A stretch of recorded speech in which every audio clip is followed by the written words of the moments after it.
Hi, this is Scott from Serving Strong, and I'm here with Kelly Ashby of Kelly Ashby Consulting. How are you, Kelly? I'm great, Scott. Good to Good. see you again. Good. So you and I have been going back and forth with different topics, and the topic that we like to discuss right now is how do emotions impact the bottom line when they're viewed as touchy-feely or just kind of a qualitative thing when the bottom line is quantitative. And you're all about emotional intelligence, so I figured that would be a good question for you. Yeah, well, I appreciate you asking me that, Scott. And yeah, I was in a conversation with somebody earlier last week about this exact topic, as far as, well, how, our soft skills and how our emotions a part of impacting the bottom line. And, how can you measure it? How can you prove that it impacts, return on investment and that type of thing? So I put together a couple slides. Let me pull these up here for Okay. us to review. And I want, us to certainly engage in a conversation. So if Sure. you see anything that you want to jump in on, please, feel free. All right. Um, but like a lot of people have heard of emotional intelligence before, but many people just don't understand the impact that they have, both on individuals, but also on team performance. And so I wanted to pull together some statistics that kind of represent that, and really take a Okay. look at how it impacts the bottom line. And oftentimes people, when you look at another person, you oftentimes can't necessarily know what they're feeling exactly. But those feelings and those emotions demonstrate themselves as behaviors in the workplace. And oftentimes that's not always, you know, in a positive way. So we know that emotions display themselves in negative ways as well. So for example, when somebody feels anxious, then they may be more reactive. When somebody triggers them or pushes their button, and when people are feeling stressed, they may be a little bit more aggressive than they normally would. But on the Mhm. flip side of that, when people are feeling valued, then they're more likely to, promote the brand, which means, hey, Scott, such and such business is a great place to work, but also such and such business is a great place to do business with. So promoting the brand. So understanding what people are feeling allows the supervisor, the CEO, the business manager to know where to focus their energy in order to optimize engagement, productivity, but also employee resilience and employee retention. So let me Mhm. share a little bit about, this stuff. So, what is emotional intelligence? Well, in a nutshell, it's about being smarter with feelings, but it's also about using emotions to get positive results. So it's a set of skills that people can learn. That's the thing that I love about this stuff, is that it's a set of skills and behaviors that people can learn to better understand how to perceive, um, reason with, and express and manage emotions in yourself, but also in other people.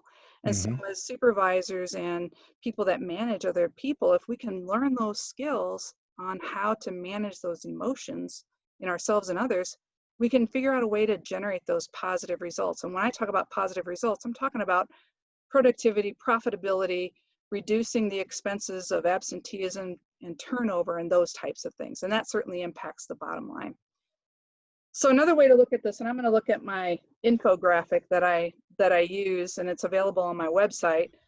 But just a couple of statistics as far as emotional intelligence has been linked to increased sales and profits. So, for example, companies investing in emotional intelligence training outsell their competition. Sanofi Aventis outsold their competition by $24 million annually.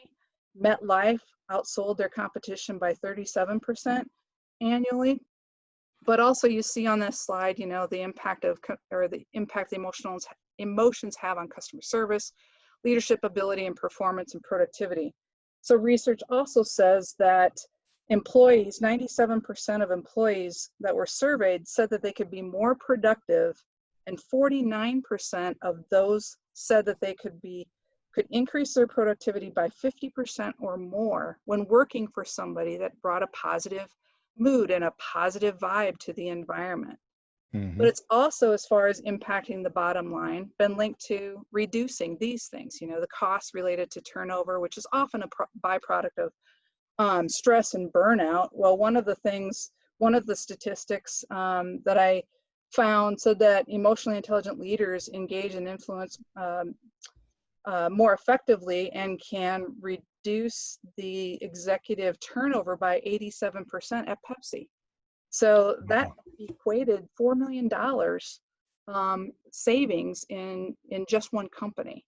And then Mm, hiring mistakes, one of the things that I was blown away by was that the United States Air Force saved $190 million by selecting pararescue jumper candidates based on certain emotional intelligence skills, and then successfully retained them in that high stressful training program in order to get them to be successful pararescue jumpers.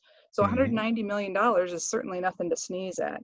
No, And so, there's certainly a lot of great statistics that impact the bottom line. right. Um, so, a little bit more about the science of emotions. Well, what they found is that when when people experience emotions, every time we interact with another human being, we're biologically wired to react to that situation, and so that reaction impacts our decision making, our behavior, and our performance. And so, Mhm, you and I talked a little bit about the cost of turnover. right. So, how expensive is that cost of turnover in your opinion and your experiences? Well, the dollars are different for each organization, but I think of all the components of rehiring. I Yeah. mean, first of all, the impact of the people who survive that person going, Yep. you're going to have to deal with that because that's change, and Yep. change alone is something to be dealt with. But then, you every time you have to hire somebody, you are taking a risk.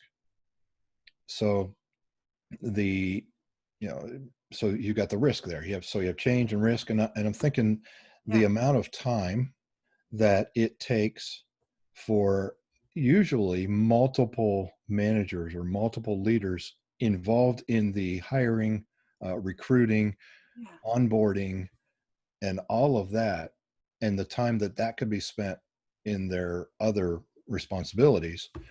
um, I don't know the number, but I'm sure it's pretty high. Yeah. You're exactly right. You think about, usually, in my experience anyway, it takes somebody usually a year in the position to kind of get the hang of what's the cycle, what are the things that, we go through that I need to learn in order to feel really confident and really competent. And not only the dollars spent, advertising and trying to recruit top talent, but the time lost in having somebody being able to perform and be productive. Mhm. I've heard anywhere from, 1.5 to 2.5 times the person's salary. And That's what I've heard. Yeah. depending on how high up that person is, if it's a top executive, I mean, you can just imagine the percentage and the number of dollars that it takes, as it relates to turnover. Right, right. And the other thing that I think is missed by a lot of leaders is that people leave long before they leave, if you know what I mean. I do know what you mean. And so, especially the big personalities who have ingrained themselves into a relationship with a number of people, and then they've left, so to speak, Yeah. before they're physically gone. And I mean, it's almost like if you hire the wrong person, you could almost equate it to a cancer. Yeah. And if you've let that cancer grow, finds its fingers through multiple places. So to pull that out, Hmm. is can be a very major disruption. That's so true. Yeah. Thanks for, sharing that, because yeah, I've been in I've that lived it. that I've been in that position and certainly witnessed that firsthand as far as what that feels like, as far as to have to rebuild those relationships with, a certain person or a position or a certain department. And it's like taking, 3 steps backwards sometimes Right, right. to rebuild that.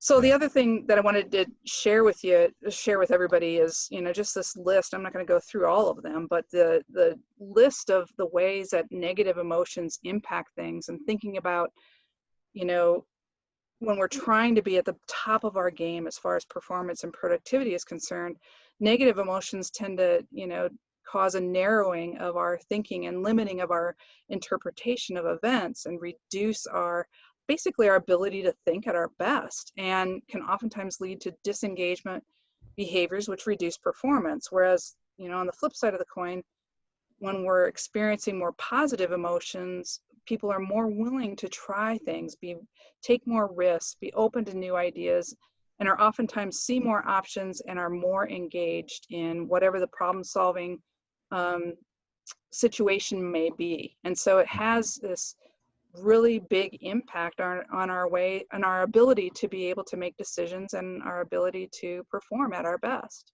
Hmm. So, a few more. Did you want to add something? Yeah, I want to ask you, back on that previous slide, Yeah.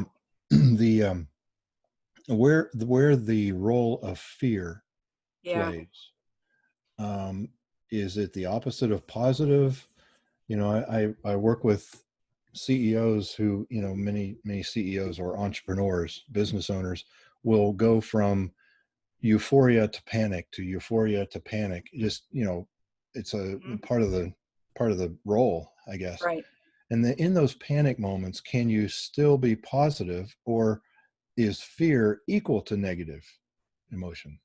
Well, I would say that fear, as far as how we're biologically wired, so whenever we perceive something as a threat, which I would say that if we're feeling fear, then that must be triggered by some kind of perceived threat. And so that would take the category of the negative emotions. So we're biologically wired to automatically go into that fight or flight response. Hmm. And so because of that, the prefrontal cortex is operating from that effects of negative emotions side of the slide. And so we're Hmm. shrinking away. We're limited in our thinking. We're even limited in how we can respond properly in that particular instance because of how we're biologically wired. Yeah. Does that make Okay. sense? That does make sense. And probably a topic for another Yeah, discussion, I don't know, is how can you shortcut back out of fear and into a positive mindset? Because yeah, it's almost like, you know, when you need a bank loan is when you can't get one. And yeah. when you can get one, you normally don't need one. Um, in fear, it's the positive, the effects here that are on the screen that you need to get out Hmm. of fear, and yet you're in fear. So I don't know if that's a topic for another discussion, or if you could Yeah, address maybe that. another one, but one of the things that I teach the people that I work with is, first and foremost, is understanding what's going on in the brain, um, biologically, how we're triggered. And so you recognize that, oh, okay, so I'm feeling this negative situation, this fear, this threat, whatever. So I need to kind of regain control. And so that Mhm. can be done by taking some proactive, but also sometimes we have to have reactive responses to that. But we can talk about that certainly another time. But Okay. recognition is the first thing. And so that's that self-awareness part of emotional intelligence. Okay. Great. Okay, Great. good Good. question. So let me forward this on here. So as far as, I put some other statistics together here. What are the keys to job success? Well, Mm. Harvard, Stanford, and the Carnegie Mellon Research Institutes found that, as far as getting a job and then keeping that job and getting Right. promoted in that position, only 15% was related to technical skills, but 85% was related to personal conduct and the ability to put other people at ease. And Right. those two pieces, personal conduct kind of goes with what you just talked about as far as, okay, I'm feeling fearful. Am I able to manage my emotions well enough so that I don't react or respond in a way that I might regret? And Hmm. so that's that personal conduct piece. Right. And then the ability to put others at ease would be the ability to, be empathetic with other people, be authentic with other people, and inspire their performance to get the best out of them Yeah. when we're managing others. Sanofi Aventis salespeople. And so what they did was they randomly sorted these groups of salespeople into two groups that were basically matched as far as, their sales numbers were concerned. And one group received the emotional intelligence training and the other group did not. Well, the group that received the training outperformed their peers by 12%. Wow. So as far as return on investment, that's a pretty decent return on investment right there. Honestly, yeah. And Yeah. then, we talked a little bit about, the cost of turnover. A hospital ended up in healthcare certainly is a high turnover field, very stressful, very Especially now. demanding, especially right now. And what they did was they again put a group of their trainees through a stress management and emotional intelligence training, and they were able to reduce their turnover amongst the trainees by 80%. But what I thought was interesting was that they were also able to reduce the turnover for all staff by 50%. So the Wow. impact on the culture was such that it reduced the turnover for people even that didn't go through the training. Hmm. So that was impressive to me. Yeah. Um, and that hospital saved $800,000 in less than a year due to just saving costs due to turnover. Wow. Wow. Yeah. So I'll just quickly go through the next topic I wanted to share, about the emotions in the workplace. An Australian school of business, what they did was they used objective measures to find out or compare high performing workplaces with low performing workplaces. And they looked at objective measures such as profitability, employee retention, and performance, things like that.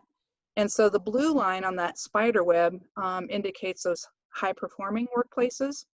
And then they ask the employees, okay, what percentage of the time do you feel these different emotions?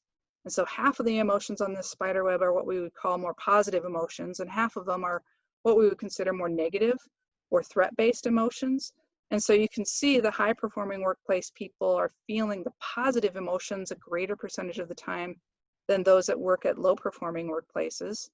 And the Hmm. people that are working at low performing workplaces are feeling the negative emotions a greater percentage of the time than the people that work at high performing workplaces. Wow. So, this right there tells you what's the impact of emotions on the workplace. Well, there you go, with those Hmm. objective measures. Right. Um, this particular index, and I invite people if they're interested in, kind of taking a pulse check with their own team. It's called the Emotional Climate Index. They can reach me. I'll put up my contact information at the end of this discussion. Hmm. But what it asks is, what are the current state? How often are your people experiencing these emotions right now? How often do they expect to feel these emotions, given the kind of work that they do and the nature of the workplace? And then ideally, what would be the percentage of time that you would prefer to experience these feelings in order to be at the top of your game? And so the Hmm. idea here is that anytime there's a gap between the current state and the expected, or the current state and the ideal, that's an area to pay attention to and to work on improving. So that's why I said early on, understanding how your team is feeling helps a manager or supervisor or CEO really focus their attention on, okay, what needs to be done to improve, or what do we need to make sure we continue, Right. as far as focusing on that stuff. So this I kind of said a little bit ago, when people feel anxious, the feelings are under the waterline.